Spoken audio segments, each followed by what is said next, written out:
Hello students, कल हमने effective atomic number rule कर लिया था बेटा।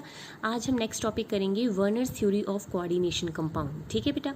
So in order to explain properties and behaviour of coordination compound, Werner gave a famous theory called Werner's theory. ठीक है।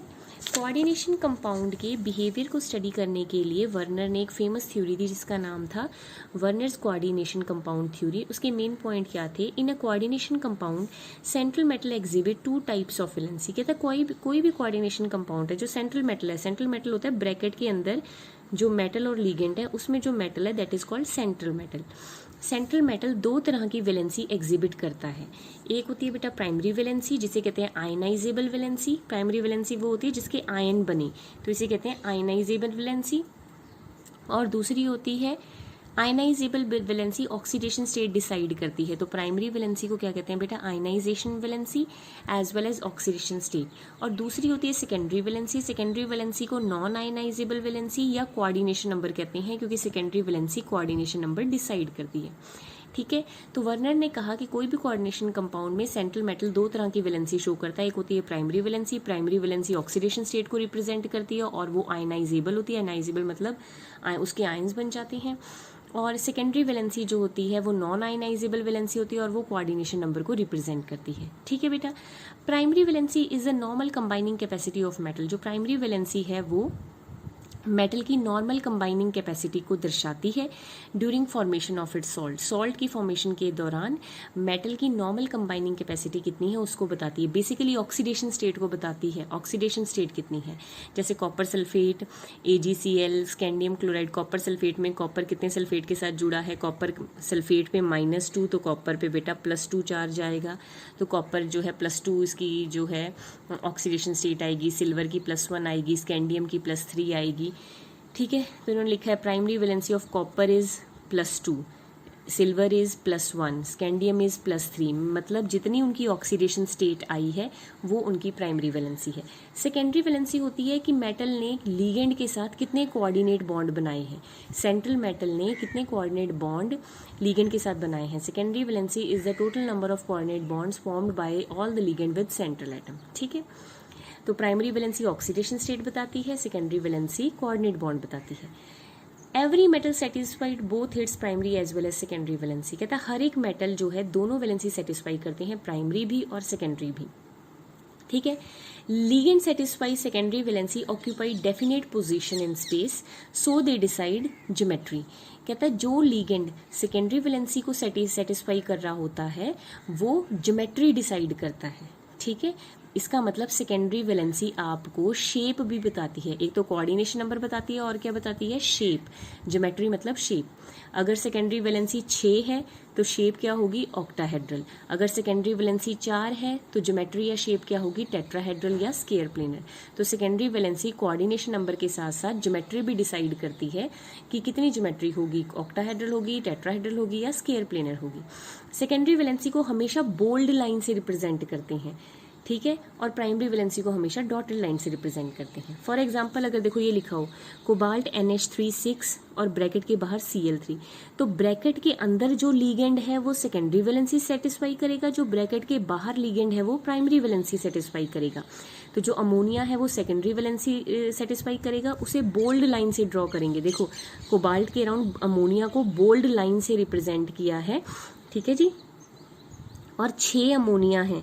ठीक है। 6 अमोनिया है तो शेप ऑक्टाहेड्रल बनाई है। ठीक है। उसके बाद क्या है?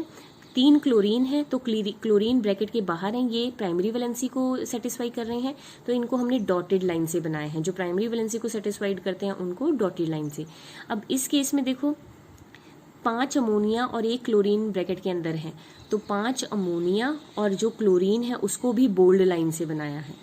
ठीक है। और जो 2 क्लोरीन बाहर है उसको बेटा डॉटेड लाइन से हमने बनाया है, क्योंकि जो बाहर वाले हैं वो सिर्फ प्राइमरी वैलेंसी को रिप्रेजेंट करेंगे, जो अंदर वाले हैं वो सेकेंडरी वैलेंसी को रिप्रेजेंट करेंगे। अब ये जो अंदर वाला क्लोरीन है वो सेकेंडरी को भी रिप्रेजेंट कर रहा है, प्राइमरी को भी, तो उसमें हमने 2 डंडे लगाए हैं। ठीक है। अगर 2 डंडे लगे हैं मतलब ये सेकेंडरी भी सेटिस्फाई कर रहा है, प्राइमरी भी। ठीक है। If ligand satisfied both primary as well as secondary it is represented by both dotted as well as bold line. तो उसे डॉटेड लाइन से भी बनाना है और बोल्ड लाइन से भी बनाना है। ठीक है। उसके बाद देखो एक क्वेश्चन है, among the following which one of following produce maximum ions और मैक्सिमम इलेक्ट्रिक कंडक्टिविटी। कहता है नीचे 4 एग्जाम्पल दिए हैं, इसमें से बताओ सबसे ज़्यादा आयन किस में बनेंगे। बेटा आयन किसके बनते हैं, जो ब्रैकेट के बाहर होता है, जो ब्रैकेट के अंदर है उसके आयन नहीं बनेंगे। तो जो ब्रैकेट, ये देखो CONH3 ब्रैकेट के अंदर है, इसके आयन नहीं बनेंगे, तो अकेला एक ही होगा आयन। ब्रैकेट के बाहर 3 क्लोरीन है, इसके आयन बनेंगे, तो 3 क्लोरीन के आयन बनेंगे प्लस ये पूरा का पूरा अकेला, तो इस कंपाउंड के टोटल आयन कितने बनेंगे, 4। यहाँ ब्रैकेट के बाहर 2 क्लोरीन है, ये आयनाइज होंगे, ये ब्रैकेट आयनाइज नहीं होगा, ये पूरा का पूरा अकेला रहेगा, तो 2 और 1 3। यहाँ पे बेटा 1 क्लोरीन बाहर है और ये पूरा का पूरा एक आयन, तो 1 और 1 2, और यहाँ कुछ भी बाहर नहीं है, मतलब ये सिंगल एक आयन, तो इसके 4 आयन बनेंगे, इसके 3, इसके 2 और इसके 1। तो सबसे ज़्यादा आयन किसके बने, इसके, जिसके आयन सबसे ज़्यादा है उसकी मैक्सिमम कंडक्टिविटी है। ठीक है। वर्नर थ्योरी की फेलियर क्या है कि ये नहीं बताती कि कंपाउंड डायमैग्नेटिक है या पैरामैग्नेटिक, ये नहीं बताती कंपाउंड हाई स्पिन है या लो स्पिन, ये नहीं एक्सप्लेन करती कि अगर कोऑर्डिनेशन नंबर 4 है तो स्क्वायर प्लेनर होगा या टेट्राहेड्रल होगा। तो वर्नर की जो कमियां थी वो किसने पूरी की, वैलेंस बॉन्ड थ्योरी ने। वैलेंस बॉन्ड थ्योरी क्या कहती है कि लीगेंड मेटल के पास जाता है लोन पेयर लेके, ligand approaches central metal with lone pair of electron. ठीक है। मेटल जो है make available equal number of vacant orbital, जितने लीगेंड मेटल के पास लोन पेयर लेके आते हैं, मेटल उनको रखने के लिए उतने खाली ऑर्बिटल का इंतजाम करती है, ताकि जो लीगेंड है अपने लोन पेयर खाली ऑर्बिटल में डोनेट कर सकें। जो 3 लीगेंड है वो स्ट्रॉन्ग लीगेंड कहे जाते हैं, CO, NO और CN।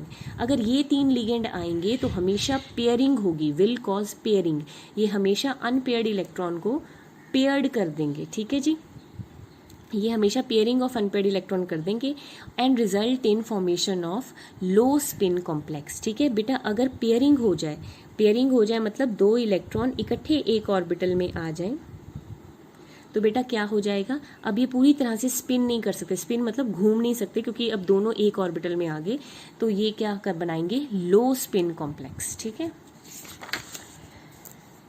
वेकेंट ऑर्बिटल आपस में मिक्स करते हैं और हाइब्रिड ऑर्बिटल बनाते हैं, और हाइब्रिडाइजेशन को देख के हम ज्योमेट्री प्रिडिक्ट कर सकते हैं। तो वर्नर की थ्योरी को VBT ने जो है सेटिस्फाई किया। VBT कहती है लीगेंड मेटल के पास आती है लोन पेयर लेके, मेटल खाली ऑर्बिटल का इंतजाम करता है, जितने लीगेंड आए होते हैं, जो स्ट्रॉन्ग लीगेंड होते हैं वो पेयरिंग कर देते हैं और लो स्पिन कॉम्प्लेक्स बनाते हैं।